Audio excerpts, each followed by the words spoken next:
Hello, everyone. Welcome to the Dr. Sophia ObGyn Podcast. I'm an OBGYN practicing for over 15 years in my native New York City.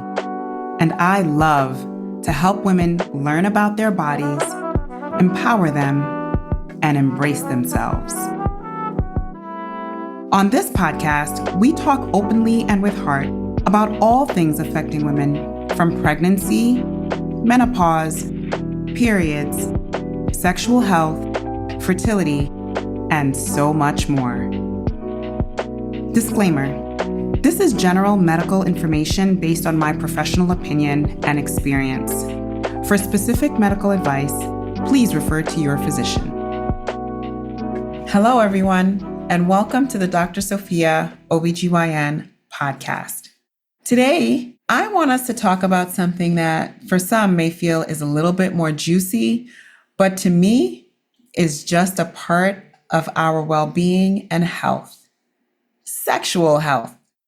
As always, I am joined by my friend and co-host, Touseef Mirza, and we're just going to go on a journey of a conversation that we started having earlier today, and we just looped you all in.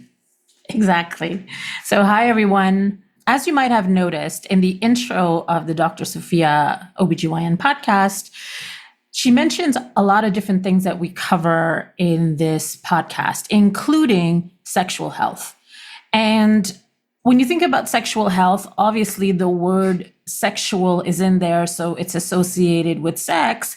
But I was telling Sophia, I think it's not very commonly understood what actually encompasses sexual health, because there's so many different aspects that we can talk about when it comes to sex and in terms of health.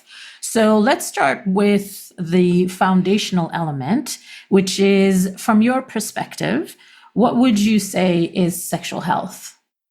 So when I think about sexual health, I think about it in a number of different ways, starting off with if you're even someone who is sexually active.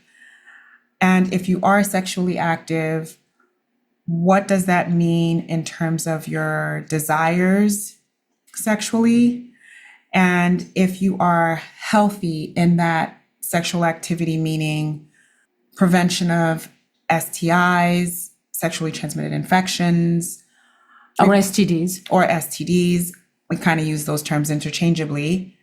And also, are your perhaps reproductive needs being met through that sexual activity? And are your emotional and spiritual needs kind of being met also? Like, where are you in that journey around what sex is for you?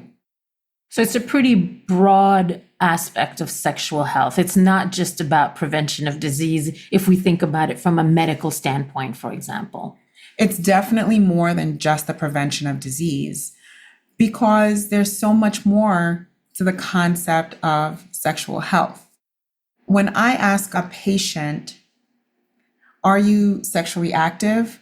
They may say yes, they may say no, and there's so many more questions that can go on behind that. So that's why it's important actually to even ask the question. All right, so let's start there.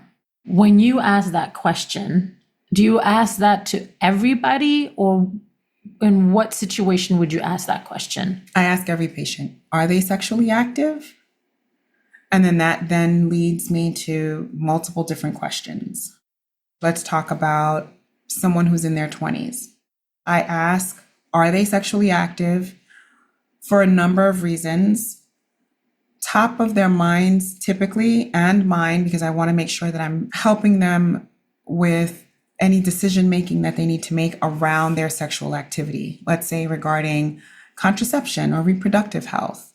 Do they want to get pregnant, or are they trying to prevent pregnancy? So you're coming at it from a proactive lens of asking these questions. Definitely from a proactive lens, but also more basic than that. If you are sexually active, are you happy that you're sexually active? Is it That's a big question. Are you sexually active because you want to be sexually active? Sometimes people become sexually active for multiple different reasons. And so I want to make sure that in young women, especially in this day and age, they're not being forced. They have experienced pleasure in sex, that they are practicing safe sex, the prevention of disease, and that they are actually understanding the changes in the feelings and the things that are happening in their bodies, and that they feel comfortable with their own bodies in terms of the expression of sex, even if that means what it is for themselves. Which could be oral sex. It could be, it has nothing to do with gender types or gender roles or what have you. It could mean and all different types of sex, whether that is exactly oral sex, vaginal sex, anal sex. Sex starts even just from touching at times. Right. And So we have to remember that. So it all depends on our own definition of what intimacy is for each one of us. Exactly. Intimacy is a much broader term if we think about it that way. Mm-hmm. But my goal is to help women through a process of feeling very comfortable with themselves and their sexual selves. So when someone comes to see you and you ask the question, what's the question? Are you currently sexually active? Okay. So they might say yes or no. So if they say yes, then what is the next step in the different questions that you ask to understand their sexual health? Are you having regular sex? Are you happy with your current sexual relationship? Do you feel like it's pleasurable? Are you concerned about pregnancy? Would you like to be pregnant? Have you ever had an STD? Do you have any concerns about STDs today? Would you like to be tested? So those are a lot of questions that can go in a lot of different rabbit holes. Directions. Yeah, for sure. And I would say on average, most people say, no, I'm fine. I feel great. And then if they are very confident in the way that they respond, I do still prompt them to further discuss and make sure that they've thought about some of these other aspects. But it doesn't have to be a big, long, drawn out situation. So if somebody says, like you said, most people say, oh, I'm okay, I'm fine. Do you think that it's because a lot of them feel uncomfortable talking about that? Or do you really feel that they're doing okay?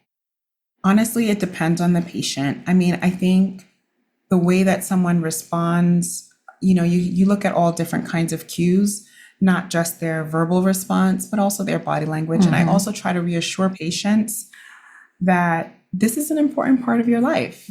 And so if you are not able to address it with me, I hope you do have some close person that you are able to talk about your sex life with and the concept of having a good sexual health. But I want to try to get people away from either bad information or just feeling like embarrassed, ashamed, and all the other different connotations that may be around sex, and especially when it comes to women. I think sex has become such an automatic, women are just supposed to kind of like... They go along with it. It's just like, yeah. And I think in this society, especially one that's very patriarchal, women get mixed signals about what sex is supposed to be for them. Mm-hmm. Oftentimes, sex may be something that they only think about for their partners. To give pleasure to their partners. Exactly. Mm-hmm. And that somehow validates them as women and as, sexual beings. And I want them to feel validated as sexual beings for themselves.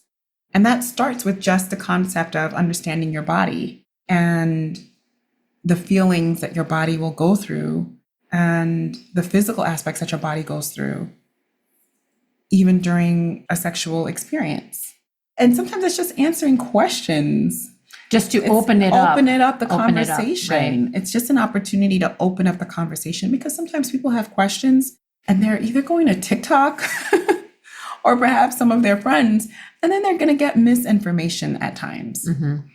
So I like being able to be a trusted source for information. And sometimes, even if we don't have to exchange necessarily information, but just comfort and being listened to, or sometimes I don't have to say anything other than, how are you feeling? Are you okay? Is this something you'd like to talk about? Do you have a question? And granted, some people don't want to talk about it, and that's Right. okay too. But I like to remind patients that your sexual health is an important part of health too.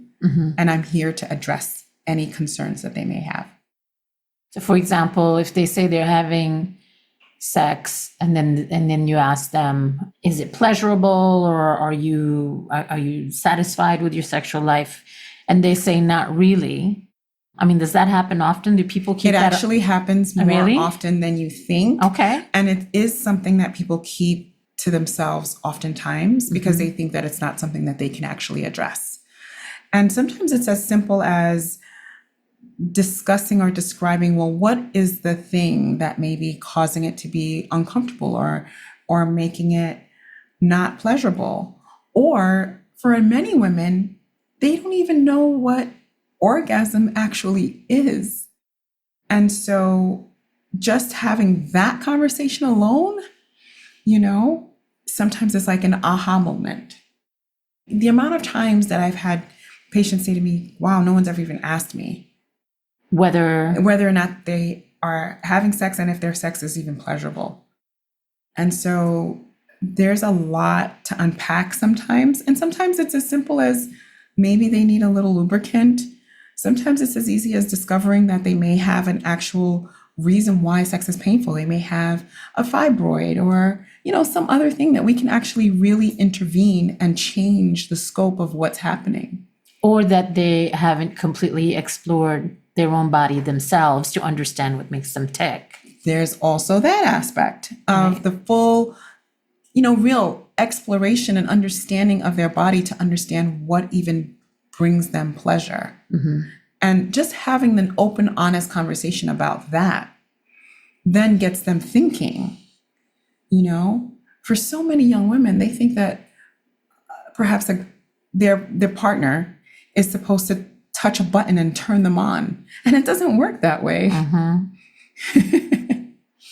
So, as you're talking and you're saying, you asked the question of, is this pleasurable? And I agree. I think that some women might be taught to just do it for the sake of the act. And that is enough. And that is enough. And I have to also take into account all the very different, cultural aspects in terms of, where we are, not just as a society in general, but all the different cultural influences when we talk about women's sexual health. Again, when I think about it here in the state of like men, we think about men and we think about, oh, they've got to be having like a great time, to the point where we have so many different available options for men when it comes to, let's say, erectile dysfunction, and we just don't have that great of armamentarium when it comes to women's sexual health and how to address different aspects. Like lubricants, for whether example. it's lubricants, whether it's, actual medications to help with either libido or actual sexual response and things like that. I mean, I think people are starting to pay a lot more attention to women, but we are so far from where we could be.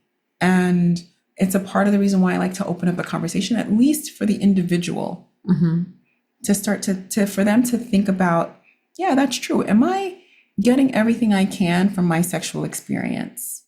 And remember, I see women through many different transitions in their life, right? So I see women, young women, I see women when they're pregnant and they ask the question, can they even have sex while they're pregnant? So it's a question that I ask everybody. Sometimes the women are actually, let's take pregnant women, for example, they actually want to have sex. And their partners are the ones who don't want to have sex with them. It's a funny place for some women because since they're pregnant, they're not worried about getting pregnant again. You know what I mean? Like That's done. That's done. That's off the table. Right. And so because they don't have that worry, some women actually have more desire, increased desire, aside from the fact that there are all these like fluctuations in their hormones that may be causing them to have increases in their desire. And they come and they say, well, my husband doesn't want to touch me because they're afraid they're going to hurt something, or I'm going to, like break something. And yes, of course, there are certain conditions that are considered high risk situations in terms of pregnancy where perhaps sex is not advisable. But for the most part, women can have sex during pregnancy, and it really is up to them how they're feeling, how their body is responding. But it's a conversation, and a lot of times we just don't have it. And so if we don't ask the question, then we would never know that that's perhaps a point of contention in that relationship. That is something that we can address by answering sometimes some very simple questions. And of course, I also see women during another point of transition, let's say perimenopause and menopause. And that's a big one because there are changes that are happening, physical changes that are actually happening that will cause a woman to have so many different responses to their sexuality and their sexual health. One, maybe they do want to get pregnant and they're having difficulty. Two, maybe they're experiencing for the first time something called vaginal dryness. Maybe they're experiencing a decrease in libido and they're in a new relationship where they have a partner. The amount of times that I will ask a menopausal woman, for example, are you still sexually active? And they'll say, yes, they're sexually active, or they'll say their answer is, oh, I have a husband. And I say, well, I didn't ask if you have a husband. I asked you if you're sexually active. And moreover, is that activity what you want it to be? Sometimes I feel like it's a little dismissive, like, why are you even asking me? I don't want to talk about this. But I also recognize it to mean I am doing my duty. And so for me, again, the goal here is to help them see that sex shouldn't be a dutiful concept. It should be a pleasurable, and two people come together for shared intimacy. So when they say that I'm married, how are you able to respond, or are you able to connect with them for further, understanding? So I say to them, okay, that's great. I'm so glad you have a partner, because also the other part of the question, maybe I'm not sexually active and it's because I don't have a partner. But if they have a partner, I say, okay, that's wonderful. I'm so glad that you have a partner and you guys are able to share some intimacy. Is it what it used to be? Is it pleasurable? Do you experience any dryness? Is there anything I can address for you? Do you still have a desire? So you're not just asking why, you're actually providing all these potential reasons. So it's easier for them to respond. Right. Yes. It's easier for them to respond. To say, because now, sometimes some people don't talk about sex. They don't. They just they don't even talk about it in their own relationships. Exactly. Or with their girlfriends. Like, yes. Like you and I talk about it, but some, like even other areas in the US. And you're absolutely right. And I also try my best to be as culturally sensitive as possible. I also ask, right? Is this something you'd like to address? Is there any way is there something I can help you with? But I have leading questions. Let me remind you that this is a healthy part of your life. And I want it to stay healthy. This is a part of your well-being. I remind them of those types of things. And I ask, I don't want it to be something that's painful for you. Maybe there's a way that we can help. I don't want it to feel like it's a duty. Maybe there's a way we can bring back the joy. So see, I think there's a couple of things there. There's one which is pleasure, and there's another one which is pain, right? So yes. Let's start first. If you have pain, of course, you're not going to enjoy yourself. Yeah, absolutely. That's number one. But so many women have, unfortunately, painful sex because they are in positions where they feel like they have to be, quote unquote, dutiful. And they also may not understand what's happening in their bodies. Perimenopause and menopause, and that's only one aspect. Right. I'm not even diving into potential just relationship issues in general, right? If you're not in the mood for sex, it's very hard for your body to respond to sex. So if you're having, if a woman says, I ask, are you having relationship issues? Do you find that you're having trust issues and things like that? Maybe you guys may want to see a couples therapist. And if you sometimes don't even bring those things up, that's not even a thought in their minds that, hey, I can address this issue. I'm not trying to solve everybody's problems, Right. but at least help them to think about it. And give them potential solutions, that there are solutions, that you don't have to just suffer. Right. Right? We certainly don't have to suffer. And certainly, I think everybody would like to have a better sex life. Mm-hmm. So if we're not talking about it, then we're never going to get there. And if you're having a great sex life, then I am the first person to pat you on the back and say, this is fantastic. We can still have a conversation. And even with those couples or people who are having great sexual relationships, to maintain it, to make sure that we're doing all the preventative things, making sure that they have their sexually transmitted infection exams or lab work done once a year. The bottom line is that there's so many different aspects to this. And the reality is, if we don't ask, then we will never get to the opportunity to help. And that's only if you need help. Mm-hmm. At the end of the day, it is a way to relieve stress. It is a way to feel connected with another human being. And all of those things help in longevity. Mm-hmm. It just helps you to literally be healthier. And so to encourage that is something that's just important to me. Reproductive health, understanding sex's role in terms of whether you want to be pregnant or don't want to be pregnant, and how we manage that. For so many women, they end up feeling like trapped by only one way of having, contraception. They're like, there's only the pill. Just opening up that conversation can stem from, hey, are you sexually active? So you're kind of like opening Pandora's box in different ways of poking it. And then all this different type of information can come through, and then you can address it. Yes. And the bottom line is making sure that women understand that this is a part of their health that should be addressed. This is not taboo. It's not something to be ashamed to talk about. We should feel excited and happy to talk about where we are, whether that's we're thinking about having sex for the first time, we're having great sex, we're having sex and it's not that great, I want to, I don't want to, and all the things in between. Mm-hmm. It would be wonderful to be excited and happy to talk about it. Unfortunately, it is taboo. Yes. For so many reasons in terms of what we see in society.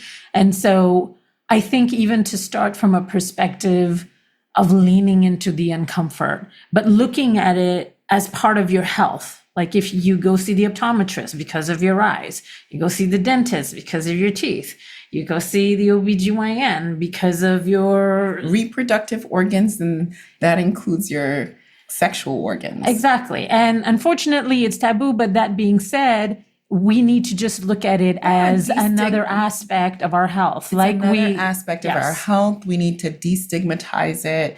We need to, like you said, have fun with it a little bit. Mm-hmm. I think if even as a society, we were a little bit more playful or joyful surrounding the concept of intimacy and the understanding that intimate relationships that are good relationships add to longevity and the concept of health.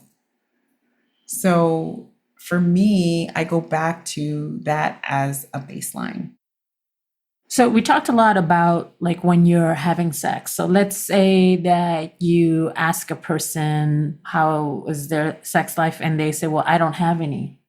Is there any other prompts or any other questions that you ask if somebody's providing you with that info? If they're not having sex, that's totally fine. But I just ask, is it because you don't have a partner? Are you not having sex because you don't want to? Are you not having sex because it's painful? Are you not having sex for religious reasons? Are you not having sex? Like there's so many different reasons why someone does not have sex. And that's okay.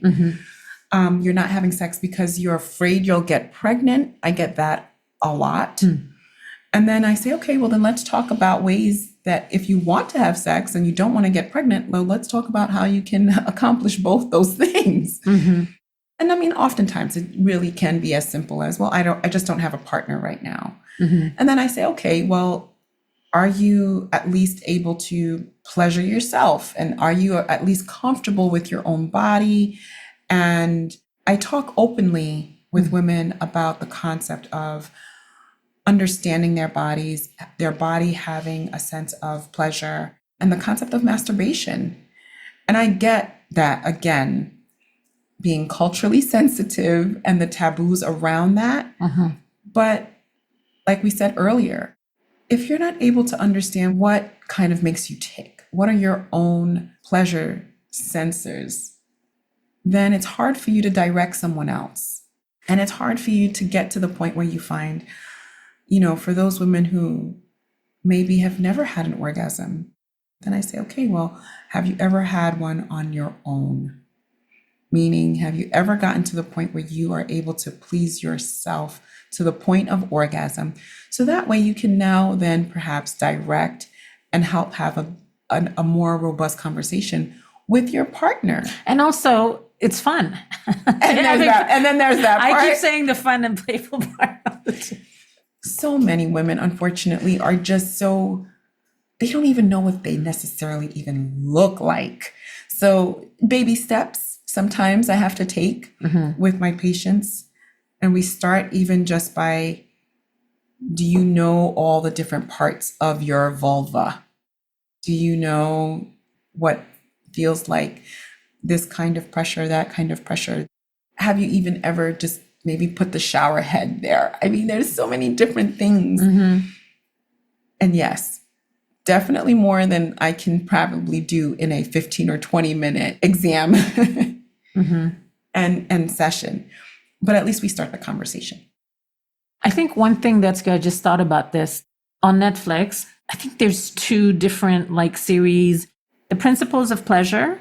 And then there's another one, Gwyneth Paltrow, Goop Lab, that looks into sexual pleasure. And I think if some people are shy, that's a good way to start looking. Maybe you don't want to maybe go all completely on the other end and look at pornography or anything like that. But if you want to just start to have, I think we just don't even have the verbiage to talk about this, to really understand how to even talk about it in a way that it doesn't feel embarrassing to me. So if you see other people talking about it, it becomes a little bit more easier to understand, okay, so this is how it is. And so I'm not alone feeling this way, so is to be exposed to that a little bit. I fully agree with you. And it doesn't mean that you have to go to things like pornography. There are other ways to get to this kind of information. There's an app, I believe, I want to say it's called Oh My God, Yes. And in that application, it really dives into the body and the pleasure sites of the body and the concept of masturbation and the concept of pleasure during sex without it being pornographic at all. And it's really just an educational tool. And so I think taking away the concept of shame and embarrassment and opening up the conversation to, this is something that I can feel and be comfortable feeling. And coming at it from a place of curiosity, about yourself. About yourself, and what feels good to you will help your partner know how to make you feel good.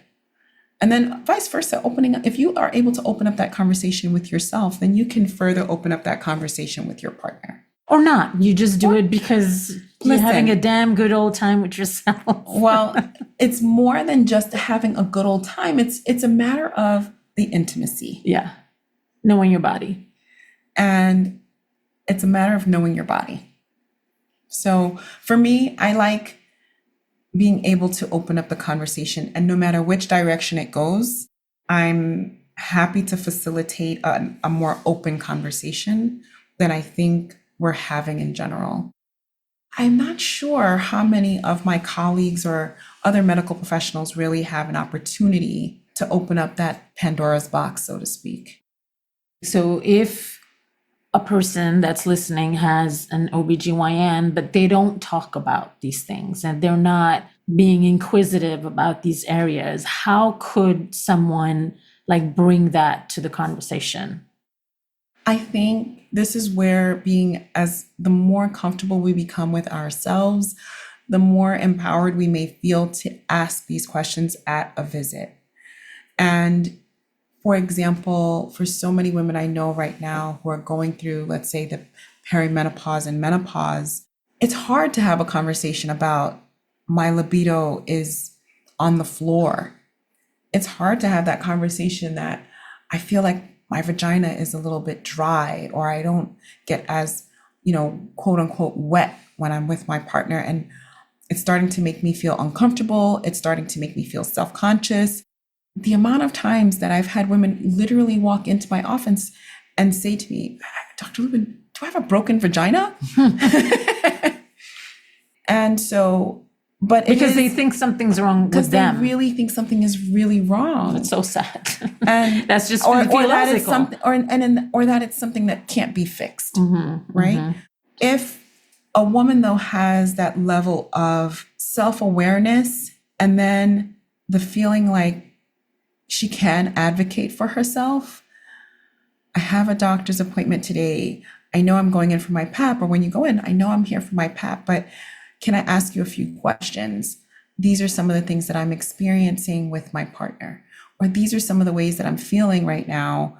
You think that's something related to menopause, perimenopause, or a woman who's just had a baby who's also maybe breastfeeding and having decreased desire, or her baby's now 3 or 4 months and her husband's looking at her like, hello, who wants to still feel that sense of intimacy with her partner, but her body is not responding. And so these are all very legitimate. And again, that's the other thing. I don't think we validate the way women feel. That's so important. And really legitimize the thing that they're going through. I really think that that's super important, that yes, you are really going through something. Mm-hmm. This part of you really does need to be addressed.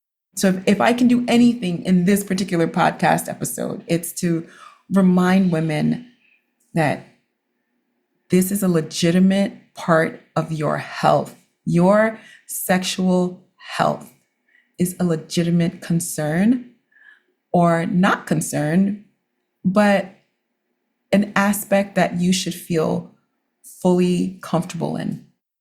And that you have the right to get the information and the care. Yes. For it in accordance. Absolutely.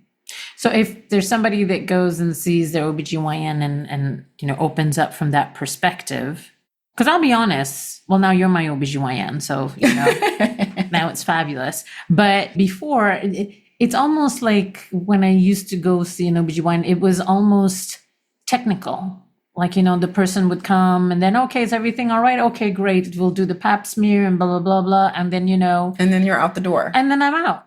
So in my mind, I never even thought that would have been a conversation really to have just even to check in. I mean, regardless of whether, something's wrong or not. Yeah, right, you can have no problem. Just to have a Agreed. That was never part of the way I thought that a relationship would be with an OBGYN.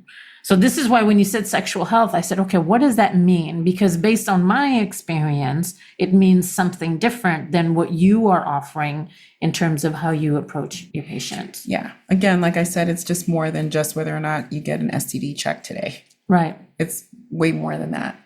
And I think this is definitely where our healthcare system may be kind of failing us in a way, because we just don't have an opportunity to build that kind of doctor-patient relationship where we do have an opportunity to kind of have more conversation in a setting where we feel more comfortable because we've gotten to know each other. If I have a patient that I'm seeing year after year, then maybe it's a question or a conversation that we don't have so robustly the first time we meet. But certainly probably by year 2, 3, or 1 or 2 babies in, we are able to really talk kind of almost like girlfriends. I want to be able to really be helpful. The other part, as we were talking about all this, is some of the aspects that we talked about almost feels to me that they were more intended for a sex therapist versus talking to an OBGYN. So I think also, like, in my mind, separate those two. No, this is not in this environment. This is not for here. This is for the other person. And I'm not taking a single thing away from a sex therapist. I just think that how do you even know to get there? If you don't even understand if there is a sexual problem that may require a sexual therapist, if we don't even have a conversation, how do we even know how to get there? And by far, I think sex therapy is very underutilized here in this country and probably around the world, quite frankly. And they're hard to find, and they may be expensive because they're not likely covered by your insurance, and it's something you have to pay out of pocket. I definitely think there's a huge, huge role for sex therapy and sex therapists, but sometimes it's just not accessible. And even if it is accessible, you don't know you need it. And maybe starting the conversation with something as simple as, are you able to enjoy sex as you're having it now? Maybe the question that turns on the light bulb, this is something I need to address. So I think for me, the main thing out of this is just being okay to lean into the uncomfort. And discomfort, yeah, sure. Yeah. And just think of it as another part of your body. Because it is. Because it is. Because it is. It's another part of your body that we should, and another aspect of being healthy that we should explore and make sure remains healthy. And I think the first step is, again, as always here on the Dr. Sophia ObGyn podcast, is embrace your body. Embrace your body. Know your body. Know your body's needs. Know how you feel. Explore. Love on your body. Love on your body. Love on yourself. Embrace your body. Embrace yourself, because that is going to help you to lead a healthier life. I hope you've enjoyed this particular episode of the Dr. Sophia ObGyn podcast. Thank you so much for listening. Bye. Bye. This is general medical information based on my professional opinion and experience. For specific medical advice, please refer to your physician. Until next time, embrace your body, embrace yourself.